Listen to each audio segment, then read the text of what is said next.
Hi, boys and girls. Happy Wednesday. I'm coming back with you. We're going to do some more review this week or today. So on Monday, you guys talked about you had that numbers and buttons page. So expanded form, finding the sum means adding the total. You guys had some graphing. I loved seeing what you guys were posting. So great job on that.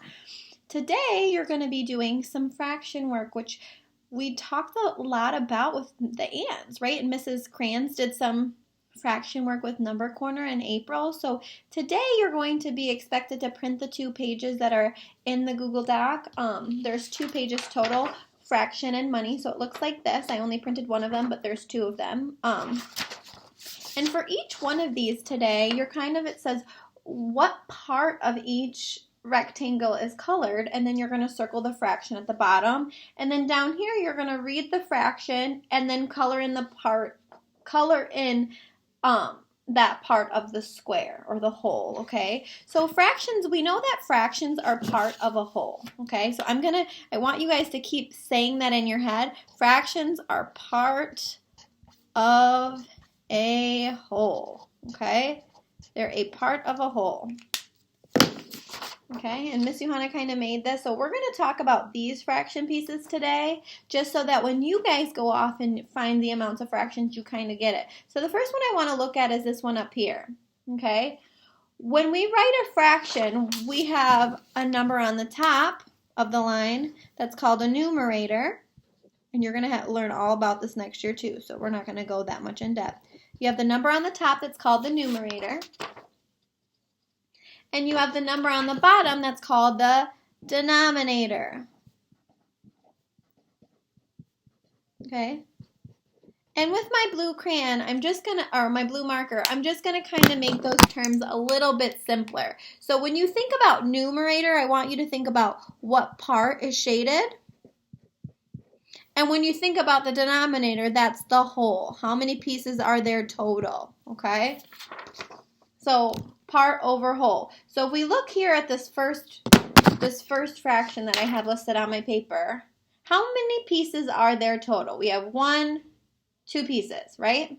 So that's my whole, that's my denominator. So I write the 2 on the bottom.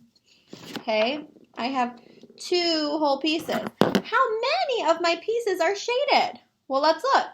1. So that fraction represents 1/2. Okay. Let's look at the next one. Well, let's find the whole, the bottom number, that denominator. How many pieces are there total? So I got 1, 2, 3. There are 3 pieces total. So we're talking about thirds. How many pieces are shaded? What is the part? Only 1 piece is shaded. So this fraction represents 1 of the 3 pieces, right? Let's look at this brown one over here, okay? How many pieces do I have total? Well, let's count them. 1, 2, 3, 4. That's my whole. That's my denominator that goes on the bottom of that line. I have 4 pieces. How many pieces are shaded? 2 of the 4 pieces are shaded. So that's my numerator. That's my part, okay?